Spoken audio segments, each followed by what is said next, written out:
Le'Veon Bell situation in Pittsburgh. Now, this guy I know is a two-time general manager yourself. You had to deal with some holdouts and things of that nature throughout your career. I'm more am curious about if you think that Le'Veon Bell's decision to hold out for the entire year, if you think that's going to have any type of, is that going to change much? Or are we basically still going to, find the NFL is going to be dealing with, these holdouts in basically the same way? And Le'Veon Bell just lost himself literally $14 million, not to even really prove much of a point. Yeah, as a general manager, you never want to see it. It happens, yeah. And it's part of the business. But, all it takes is one team to sign him this next offseason. Yeah. I would think, knowing Kevin Colbert and Mike Tomlin, they're very disappointed in what he did. Now, Connor's playing well, which is, a credit to them to draft him and put him in a situation to be successful. But there's going to be at least half the teams with the ownership that won't even touch him. Yeah. Won't even touch him. And he's saying, well, he wants to stay healthy. You wanted a fresh year. And okay, well, there's thousands of players in the NFL that want the same thing. Yeah. So I don't get it. If you're a football player, in my opinion, you play. Yeah. You play and you understand, okay, well, I'm going to have to carry the ball this many times and catch the ball this many times. Okay, but that's what you signed up for. That's why you're under contract. Yeah. That's why you get paid to do what you do. It's football. It's not badminton. It's not playing tennis. It's football. And you know what? If you're one of the best running backs in the NFL, yeah, you're going to touch the ball. Yeah, because the team wants to win. Yeah. So I don't like it. I understand why it goes on, and I'm sure the agent's heavily involved, and we're going to get a big deal going forward. We'll see, because it might not be what he thinks. Grass isn't always greener, and that's a great organization in Pittsburgh. Great ownership, great head coach, great general manager, and legit, loyal, upfront, legit people, and he's just like, no, I guess John needs the money. I'm sure he's got enough money. I don't know. But It's still about the game. It's about playing. That's what you do. That's what you've done your entire life. You don't sit at home on a rocking chair and watch ESPN and take videos of yourself, jet skiing and all that stuff or whatever. Yep. Playing basketball. And hell, you get hurt playing basketball. Why not go play football? Exactly. So, as a general manager, it drives you nuts, but it's like I said, it's a business, and people make their own business decisions. Yeah, they do, and that's the thing. With Bell, I thought you really did a nice job of kind of explaining why it's even that much more surprising considering that happened in Pittsburgh with the Steelers and just the fact that it's such a respected organization, whether it be the head coach, general manager, the owner, just the history in Pittsburgh, and the fact that the Steelers, they're at least entering the year and they still are, they're a legitimate Super Bowl contender. This isn't a team, and this is, so it was that much more shocking to me that he decided to hold out. The one thing I kind of come back to, because I agree with you. I think there's going to be a lot of old school general managers, head coaches, and owners out there who are just going to say, hey, we want football players. You showed Le'Veon that you're not as team-oriented as what we believe in, so no, we're not even going to consider you. But I will say this, and it's one of the things I've been kind of mentioning all year long. From my scouting, at least, I have yet to see a running back in this year's draft class that I think is worthy of a first-round pick. And I would argue I haven't seen one that necessarily is worthy of top 50 consideration. So, we're getting the second portion, second round, third round, fourth round. Now, that said, there's been a lot of running backs out there. James Conner is one of them you just mentioned. And, of course, one of your favorites, Frank Gore, where are guys who are drafted later and still can be very successful. But I almost wonder if at least the perception that there's not a lot of good running backs available in this next year's draft, if maybe that's part of the reason what Le'Veon Bell and or his agent might be thinking about is we're going to break the bank because there's no other running backs out there. And so I'm fascinated by the decision. I don't agree with it. I think that he should be playing for the Pittsburgh Steelers right now.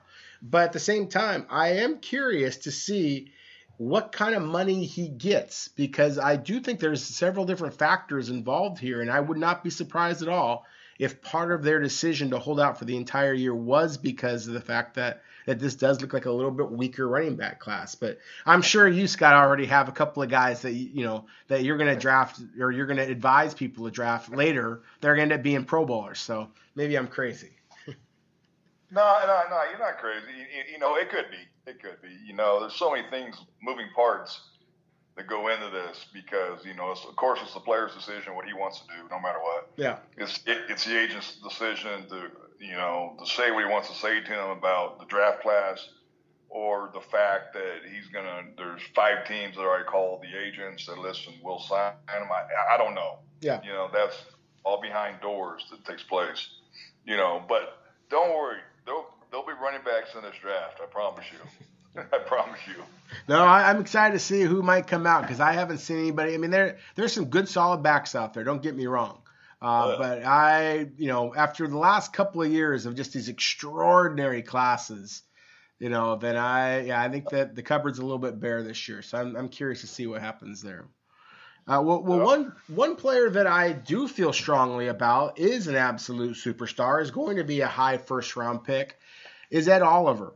And I was just, shocked, disappointed, to see the verbal and almost physical altercation between he and his head coach, Major Applewhite. And by now, I'm sure that everybody's listening to this knows the story, but basically that the University of Houston has a policy where that they don't want players who aren't playing to be wearing the big oversized jackets, because those are reserved for players who are playing that might get cold or whatever. And these jackets are designed to kind of fit over the pads and all that. And so Major Applewhite, the head coach, asked several players to remove the jackets, and they did. And then there was one player, Ed Oliver, is potential number 1 overall pick, or certainly a top 5 caliber type of prospect, at least in my opinion, that was offended by that. And so they got in their verbal altercation. But to me, what was interesting about it is not just the altercation. It's that I don't like that Ed Oliver, during halftime of that game, left the facility, left his teammates. But I will say this. I'm impressed by the statements that both Major Applewhite and Ed Oliver have made since, where they basically apologized and kind of said, hey, we're in this together. I mean, Major Applewhite flat out said that that he basically vindicated Ed Oliver and said that last night was not indicative of Ed's character, and that if he wants to come back and play for us, then he is welcome back. And so in your opinion, Scott, is this all about nothing? And teams, as a scout, are you more concerned about Ed Oliver's character, or instead are you more in the boat that, hey, he's a passionate player, this is all about nothing, and if I still would take him with a very high pick if that's what my team decided to do? Well, the thing about it is, I don't like the standpoint of Ed doing that, because Major has a policy. Yeah. Okay. And he's the head coach. Okay. That's who you respond to. That's who lays down the law. There's got to be discipline, and not saying it's right or wrong to jack it on or jack it off. Yeah. But you never, because the cameras are on you going into halftime. Yep. They're on you. You can't attack your head coach or act like you're going to attack your head coach. Yeah. He had players and coaches restraining him from getting to the head coach, and that's not a good sign. Yeah, Major is a good player. I mean, not Major. I'm sorry, Ed's a good player, but that's a red flag. Ain't no doubt about it. And it's not like he beat a woman up or got a DUI or got arrested or anything like that. But still, it's the respect for the head man, and you have to have that. All the good ones do.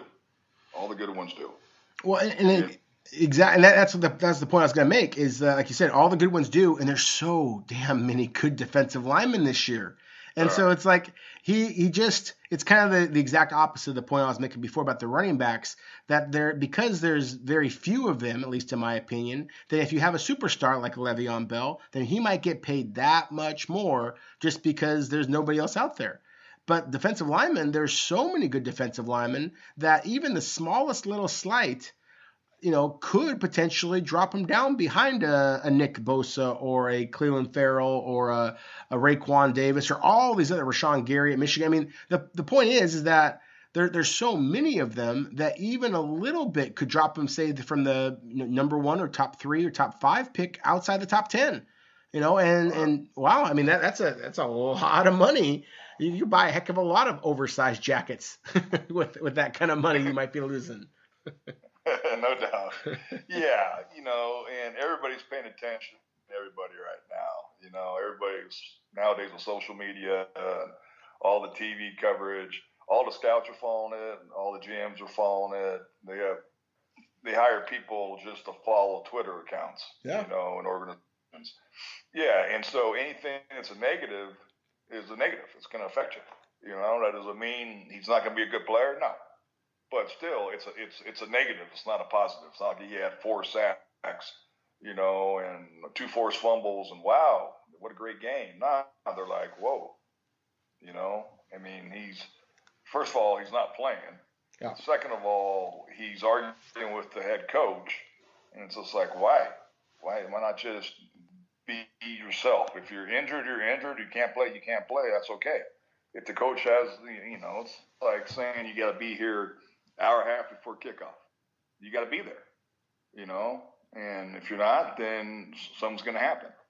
If he says you can't wear a jacket, he said it was 50 degrees out too. I mean, it's like it was minus 20. Yeah. If the coach says it, you follow it. He's the leader. He's the head coach for a reason. Let me ask you this: because there's some reports that Ed Oliver may play this week's game, and who knows if Houston qualifies for a bowl and they go to a bowl game, he may play in that as well. From just what you know right now, would that make any impact on your thought on Ed Oliver, or is this something you're going to have to just kind of investigate as time goes on and? So I'm just kind of curious if he does play in this game, regardless of whether he plays well or not, does that change your opinion at all or have any sway at all? Well, yeah, I think it shows that's important to him, okay. Not just for himself, but for his teammates. Yeah. As we talked about, he's a good prospect. Yeah. But if he's healthy enough to play, which I don't know if he is or not, yeah, to show up for your teammates would prove a lot to me. Yeah, because going through what he's gone through with the coach and ESPN, all the stuff that's been kind of knocking him, it shows to me he has character and that his team matters to him. Yeah, that's exactly how I feel as well. I mean, I do not want him playing if he's hurt. I don't, right. Because if he goes out there and he's trying to prove that he has character, just trying. If he gives it a 100% effort, and obviously you or scouts who are going to talk to Houston's medical team, they're going to know whether he gave it a good effort to get back and play any of these games or not. And we talked about this before with Nick Bosa, who of course probably could have come back and played in some of these games, but he decided to pursue this professional future, and I respect that.